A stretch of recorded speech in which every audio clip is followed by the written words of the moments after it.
దావీదును గూర్చి మనం నేర్చుకుంటున్నాం. దావీదు జీవితంలో మనకి దేవుడు అందించే శ్రేష్టమైన పాఠాలను మనం నేర్చుకుంటున్నాం. 2 వారాల క్రితం ప్రారంభించాం దావీదు గురించి నేర్చుకోవడం. సమూయేలు మొదటి గ్రంథం 16వ అధ్యాయంలో నుండి, బెత్లెహేమీయుడైన యెష్షే యొక్క కుమారులలో ఒకరిని చూచి తిని, అతడు చమత్కారముగా వాయింపగలడు, అతడు బహు శూరుడును యుద్ధశాలియు నేర్పరియు రూపసీయునై ఉన్నాడు, మరియు యెహోవా వానికి తోడుగా ఉన్నాడు అని చెప్పాడు. సౌలు ఎప్పుడైతే ఒకరిని తీసుకురండిరా అని చెప్పినప్పుడు అతని సేవకుల్లో ఒకడు దావీదును గురించి ఈ విధంగా ఇంట్రడ్యూస్ చేస్తున్నాడు, పరిచయం చేస్తున్నాడు. ఇది ఎలా కనిపిస్తుందంటే ఒక మంచి ఎలివేషన్ లాగా కనిపిస్తుంది. కావలసింది ఎవరో సితారా వాయించేవాడు.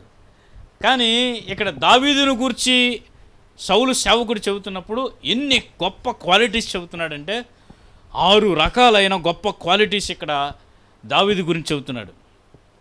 దావీదు యొక్క మనస్తత్వం ఏ విధంగా ఉండిద్ది, దావీదు యొక్క ప్రవర్తన ఏ విధంగా ఉండిద్ది, దావీదు ఎలాంటి వాడు అని ఒక ఇంట్రడక్షన్ ఇస్తున్నాడు. దావీదుని అక్కడ పనిలో పెట్టడానికి ఏం అవసరంలా. రాజా, నాకు ఒకడు తెలుసు, యెష్షే కుమారులో ఒకడు ఉన్నాడు, బాగా వాయిస్తాడు అని వాయిస్తే అంటే సరిపోయేది.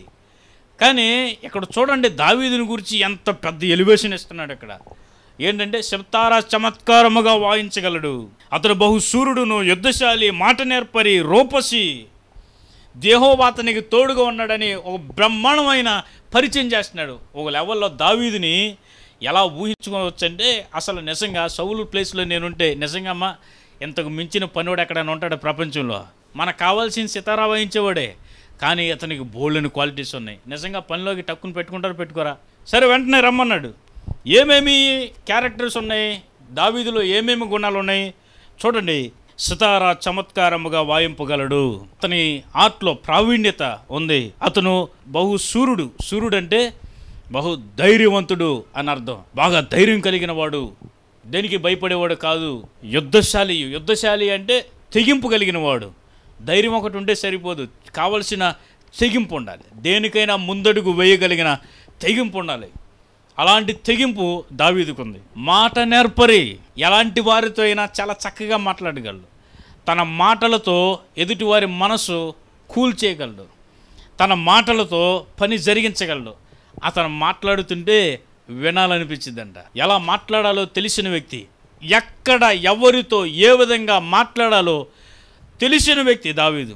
అనవసరమైన విషయాన్ని మాట్లాడేవాడు కాదు. వాళ్ళనే మాటలను నేర్పరి అంటారు. చూడండి, తర్వాత రూపసీయునై ఉన్నాడు, చాలా మంచి తేజస్సు, అతని మొహంలో వెలుగు. నిజంగా అందం అనేది చెప్పాలంటే ఒక మొహంలో అందాన్ని పెంచేది ఏంటో తెలుసా? Simplicity and smile. Simplicity is the mother of beauty అన్నారు. మంచి మాట. అంటే మేకప్ వేసుకున్న వారికి అందం అనుకుంటాం, కానీ వాస్తవానికి ఎంత సింపుల్గా ఉంటే అంత అందంగా ఉంటారని అర్థం. రెండోది ఏంటంటే స్మైల్ అనమాట. మీ నోటి మీద చిరునవ్వు, నవ్వుతూ ఉండాలి. ఎకిలినవ్వు కాదు, చిరునవ్వు అన్న నేను. కలర్ అనేది ముఖ్యం కాదు.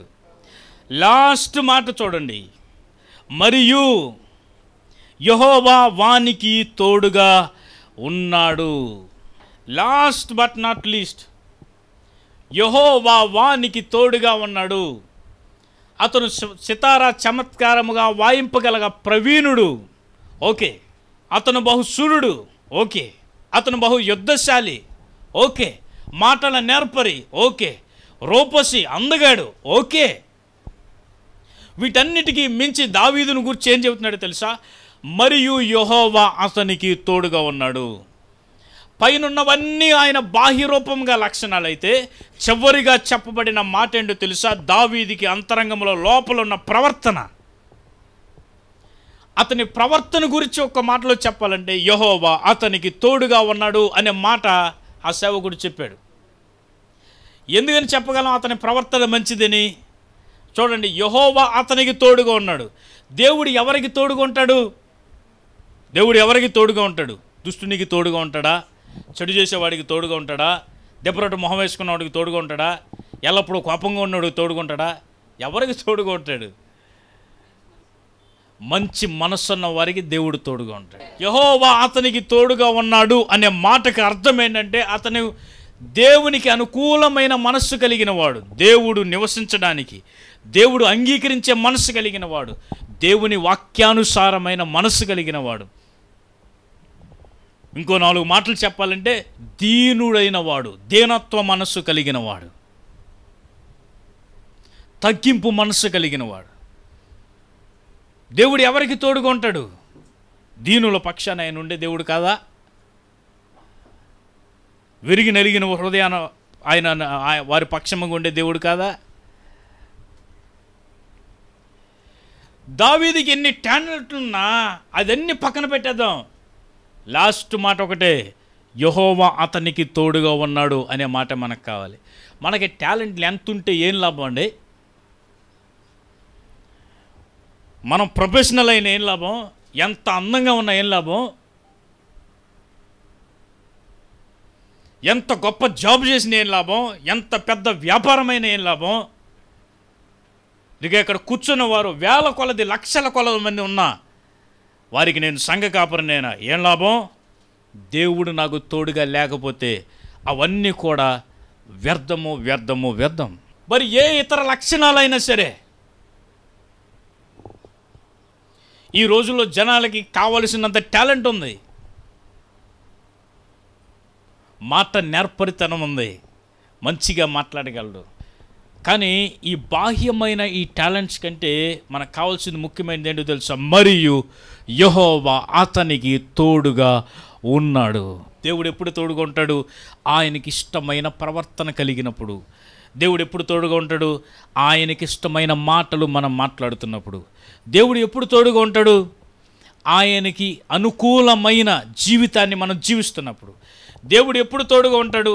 ఆయనకి మహిమ ఎక్కడ కలుగుతుందో, ఆయనకు మహిమ ఎవరిస్తారో, ఏ కుటుంబంలో ఆయనకు మహిమ కలుగుతుందో, ఏ జీవితాన్ని బట్టి ఆయనకు మహిమ కలుగుతుందో అక్కడ దేవుడు ఉంటాడు. నేను బాగా అభిమానించే దైవ సేవకుల్లో లియోనార్డ్ రావెన్హిల్ అనే ఆయన ఆయన ఈ మాట అన్నాడు, ప్రపంచమంతా నిన్ను మెచ్చుకుని దేవుడి నిన్ను కాదనుకుంటే, విసర్జిస్తే నీకు ఉపయోగం ఏంటి అంటూ, ప్రపంచమంతా నిన్ను ద్వేషించి, ప్రపంచమంతా నిన్ను విసర్జించి, ప్రపంచమంతా నిన్ను కాదనుకుని దేవుడు ఒక్కడు నువ్వు కావాలనుకుంటే నీకు భయం ఎందుకని అన్నాడు ఆయన. హల్లెలూయా. దావీదుకుండే లక్షణాలు, పై లక్షణాలు అన్నీ మనం కోరుకుంటాం, తప్పులేదు. మనకున్న ఆర్ట్ అంటే అతనికి సితారా చమత్కారముగా వాయింపగల సామర్థ్యం ఉంది. మరి మనకేముంది? ఇప్పుడు నా టాలెంట్ ఏంటి? దేవుడు నాకు ఇచ్చిన బహుమానం, లేకపోతే నాకు ఇచ్చిన వరం ఏంటంటే వాక్యం చెప్పడం.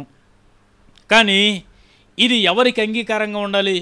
దేవుడు మెచ్చుకునేదిగా ఉండాలి. దేవుడు తోడుగా లేకపోతే ఇవన్నీ అనవసరం. సొలొమోను మంచి జ్ఞానం కలిగిన వ్యక్తి అండి, కానీ జ్ఞానము ఆయన్ని రక్షించలేదు. ఒక మాటలో చెప్పాలంటే ఆ జ్ఞానమే ఆయన పాడు చేసింది. దేవునికి అనుకూలమైన మనసు లేకపోతే. సంసోను మహాబలశాలి, కానీ దాన్ని ఎలా నియంత్రించుకోవాలో తెలియక దేవునికి అనుకూలమైన జీవితం జీవించినప్పుడు, దేవుడు తోడుగా లేనప్పుడు ఆ బలమే ఆయన్ని నాశనం చేసేసింది. దేవుడు నీకు ఇచ్చిన టాలెంట్ ప్రతిదీ కూడా దేవునికి అనుకూలంగా మనం వాడితే దేవుడు మనకు తోడుగా ఉంటాడు.